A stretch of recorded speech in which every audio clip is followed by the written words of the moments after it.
Bienvenue à toi qui arrive peut-être pour la première fois ici. Moi, je m'appelle Sandra et sur cette chaîne Cœur de Père, on parle de foi, de guérison intérieure, mais surtout d'intimité avec Dieu. Alors, si tu cherches un endroit où tu peux avancer à ton rythme, en toute tranquillité, sans jugement, en profondeur, tu es au bon endroit. Je suis vraiment heureuse de t'accueillir parmi nous. Prends place, prends un café. Surtout, laisse Dieu te parler à travers de ce qu'on partage ici. Stay tuned. Dans cette vidéo, j'aimerais te parler de quelque chose de profondément personnel, c'est-à-dire ma relation avec Dieu, au plus précisément ma relation avec la parole de Dieu. C'est un sujet qui me tient à cœur parce que j'ai eu beaucoup de hauts et de bas dans ma vie spirituelle et je pense que je ne suis pas la seule. J'ai été une élève moyenne à l'école et j'étais passionnée par l'anglais. Mais j'avais un grand intérêt pour la lecture, mais pas pour les œuvres littéraires, surtout, je tiens à préciser. Je me souviens avoir été en contact avec ma première Bible durant mon enfance, lorsque le curé de la paroisse faisait un appel à l'offre aux jeunes chrétiens pour recevoir leur première Bible. Et j'ai dit oui. Je n'ai pas commencé à la lire tout de suite, j'ai attendu quelques mois. Et à force de le voir, bon, je me suis dit que c'était temps pour moi de commencer à regarder ce qu'il y avait à l'intérieur. Du coup, j'ouvre la Bible, c'est un Nouveau Testament, je tombe sur l'Évangile, je sais plus quoi, Marc. J'ai pas trouvé que c'était difficile à lire, mais j'ai trouvé que c'était méli-mélo, je comprenais rien. C'était tout petit et j'avais des problèmes de vue. Donc, je n'aimais pas vraiment beaucoup ce format. À cette période, honnêtement, ça me saoulait de la lire parce que je n'y comprenais rien. Il y avait tellement d'histoires. Et c'était pour moi dans ma tête quand même compliqué parce que entre Jean, Jésus, tout ça, je n'y comprenais rien, je m'y perdais. Mais à peine je commençais, à peine je me décourageais, je laissais tomber, je passais à autre chose. Jusqu'au jour où, bon, je suis venue en Europe et j'ai décidé d'avoir une vraie relation avec Dieu. Comme je te disais, arrivée en Europe, avec les difficultés de la vie, je me suis retrouvée seule. Alors, j'ai fait recours à Dieu qui était mon seul espoir. En fait, en cherchant justement la face de Dieu, j'ai entendu lors d'une prédication que Dieu parle au travers de sa parole, vu que je ne l'entendais pas. J'avais beau toquer à toutes les portes, mais je ne l'entendais vraiment pas. C'est comme ça que je m'y reprête, je prends encore ma Bible et je lui dis que je lui donne une autre chance, quoi, parce que ce n'est pas la seule épreuve, je lui donne une autre chance. Alors, on renoue ensemble comme de bons amis, je recommence à ouvrir la Bible. Cette fois, je me procure une autre Bible. Une autre Bible, je pense que c'est Parole de vie cette fois-ci.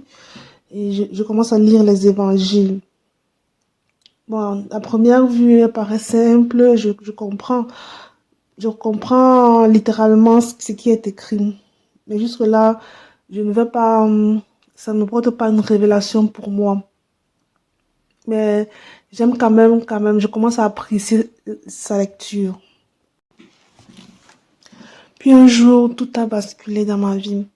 Un jour, j'ai vécu vraiment un événement tellement traumatisant que j'ai dit, Seigneur, si tu ne te manifestes pas, c'est moi qui va mourir là parce que vraiment, je ne sais pas où donner de la tête. Et là, j'ai dit, Seigneur, vraiment fais de ma vie ce que tu veux. Je veux te reconnaître. Je ne veux pas connaître les dieux des autres. Je ne veux pas savoir ce que les autres disent de toi, mais je veux avoir ma propre définition de toi. Et depuis ce jour-là, quand j'ouvre la Bible, je dis, Seigneur, révèle-toi à moi. Je veux moi-même savoir qui tu es. Et c'est à partir de là que ma relation avec la parole de Dieu a changé parce que je me souviens, j'avais commencé par j'avais commencé à vouloir méditer sur l'amour de Dieu et je suis tombée sur la crucifixion de Jésus. Et là, j'ai compris à quel point Jésus nous aimait, comment est-ce qu'il a porté toutes nos souffrances pour que nous ne puissions plus souffrir, pécher, pour que nous puissions avoir accès à une vie en abondance. J'ai compris l'intensité, pas toute l'intensité, mais une partie de son amour. Et de, de jour en jour, de semaine en semaine, certains versets m'ont été révélés. Vraiment, je rends gloire à Dieu. J'aimerais te dire, à toi qui m'écoutes aujourd'hui, maman, que la Bible, ce n'est pas un livre ordinaire. C'est vrai que d'aspect peut sembler difficile, compliqué à lire, mais c'est une lettre d'amour que Dieu écrit pour toi, particulièrement pour ton cœur. Parce que dans cette même Bible-là, il y a une solution pour le problème que tu traverses. Ce que j'aime particulièrement dans la Bible, c'est que chaque fois que je l'ouvre, elle se renouvelle. Pas qu'elle se renouvelle, mais que la révélation que j'ai d'elle est nouvelle. Donc c'est comme si elle prend bien au moment où je l'ouvre. Et c'est vraiment fantastique. C'est pourquoi c'est un livre qui ne peut jamais se démoder. Alors je t'encourage, quelles que soient les difficultés que tu as, à toujours tenir à ta Bible en portée de main, à l'ouvrir, comme il est dit dans la Bible, que ce livre ne s'éloigne pas de ta bouche, que ce livre ne s'éloigne pas de ta bouche, ne permet pas que la parole que Dieu a dit de toi quitte tes pensées. Mais je veux aussi te déculpabiliser parce que je sais qu'au travers de ce voyage avec la Bible, il y a des saisons. Il y a des saisons où la lire est particulièrement facile, où la lire te procure beaucoup de bien. Il y a des saisons aussi quand tu la lis, vraiment tu ne ressens rien. Il m'est arrivé aussi cela quand je lisais, c'était une tortue, je ne comprenais pas les histoires. Je disais, mais en fait la parole de Dieu à ce niveau-là, qu'est-ce que ça m'enseigne? Je comprenais absolument rien. Mais dans la Bible, il est dit que toute parole qui est là est là pour enseigner. Toute parole qui est là est là pour te fortifier. Oh, il n'y a aucune parole qui est là qui est vaine. Alors je crois que c'est une semence quand tu la lis. Seulement lire la parole de Dieu a des bénéfices. Alors ne cesse pas d'ouvrir ta Bible, que tu la comprends, que tu ne la comprennes pas. Le Saint-Esprit l'utilisera au moment opportun. Ce que j'ai appris avec le temps, c'est que la fidélité compte plus que l'émotion. La fidélité dans les choses de Dieu compte plus que l'émotion. Donc même quand tu vas ressentir un vide dans ton esprit, dans ton âme, continue de lire la Bible parce que c'est une semence qu'au moment opportun portera du fruit. Ne l'oublie pas, ma petite maman. La Bible dit que la parole de Dieu est vivante et efficace, plus tranchante qu'une épée, pénétrante âme et esprit. Elle juge les sentiments, les pensées du cœur. Alors, je vais t'énoncer quelques bienfaits que j'ai eus de la parole de Dieu. Alors, la parole de Dieu a éclairé mon chemin quand j'étais perdue. Elle m'a donné une direction quand j'étais dans un carrefour.